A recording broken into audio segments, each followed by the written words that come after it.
Hi மக்களே, எல்லாருக்கும் மதிய பொழுது நன்றி. இன்றைக்கி நான் என்ன சமைக்க போகிறேன்னா தக்காளி சாதம். அதுக்கு என்னென்னு நான் பார்க்கலாம். வெங்காயம், பட்டை எல்லாமே எடுத்து வச்சுருக்கேன். பச்சை மிளகாய், தக்காளி, அதுக்கப்புறம் கொத்தமல்லி, புதினா, கொஞ்சம் கருவேப்பிலை, இஞ்சி பூண்டு பேஸ்ட்டு கொஞ்சமாக. ஆல்ரெடி நான் எண்ணெயில் கடுகு, ஜீரகம், அப்புறம் சோம்பு இது மூணுத்தையும் போட்டுட்டேன். சிம்மில் தான் வச்சுருக்கேன். சரிங்களா? ஸோ என்ன பண்ணணுன்னா இந்த ஐட்டத்தை அப்படியே கொட்டிடலாம்.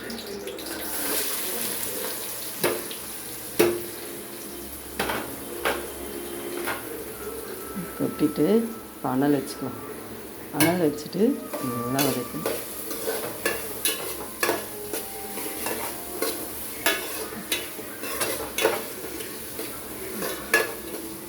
வெங்காயம் நல்லா சீக்கிரமாக வேகணும்னா என்ன பண்ணணும்னா கொஞ்சம் உப்பு போட்டுக்குவோம்.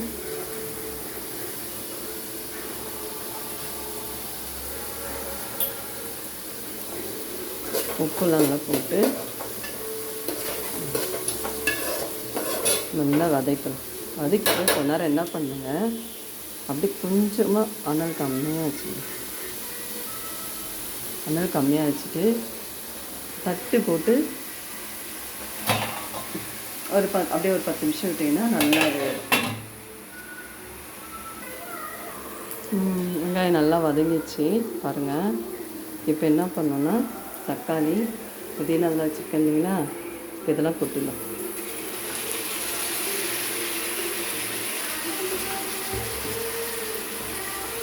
நானே கொஞ்சம் செல்லு வச்சு கையிலே வச்சு பண்ணுறேன். அதனால் சரியாக தெரியல, கஷ்டலைங்க.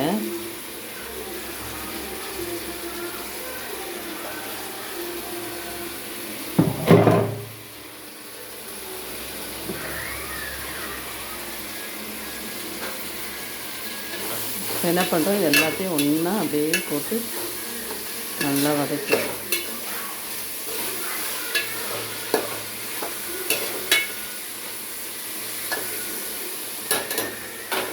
தக்காளி நல்லா வேகிறதுக்கு என்ன பண்ணோன்னா கொஞ்சம் உப்பு போட்டுக்கலாம்.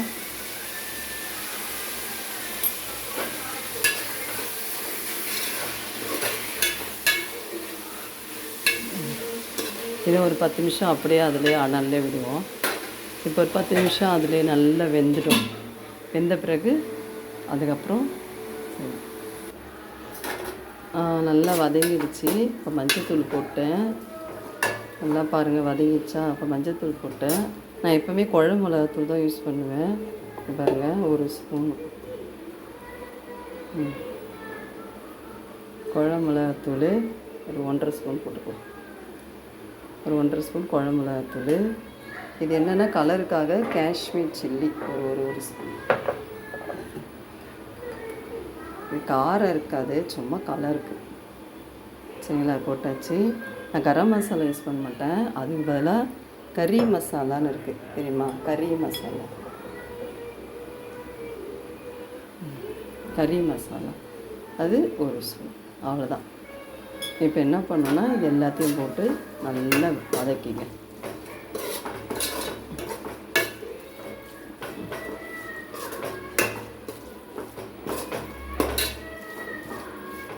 அவ்வளோதான். வதக்கிட்டு அப்படியே கொஞ்சமாக, ரொம்ப தண்ணி வேண்டாம், கொஞ்சமாக தண்ணி ஊற்றலாம்.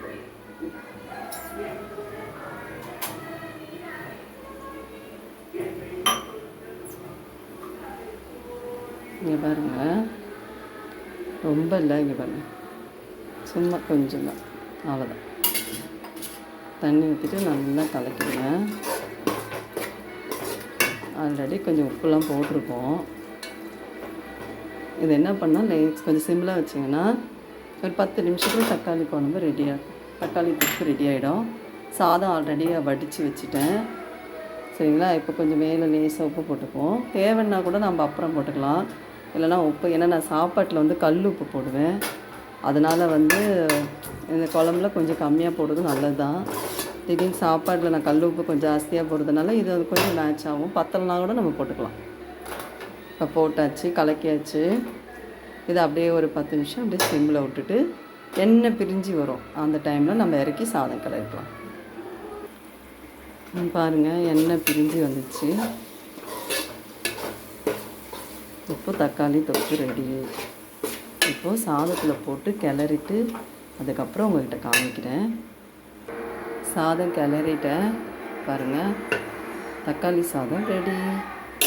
தொட்டுக்கிறதுக்கு இப்போதைக்கு அப்பளம் தான் வறுத்து வச்சுருக்கேன். ஏன்னா காய் எதுவும் வாங்கலை, சரி அதனால் அப்பளம் வறுத்துட்ருக்கேன். பிடிச்சிருந்தா லைக் பண்ணுங்கள், சப்ஸ்கிரைப் பண்ணுங்கள்.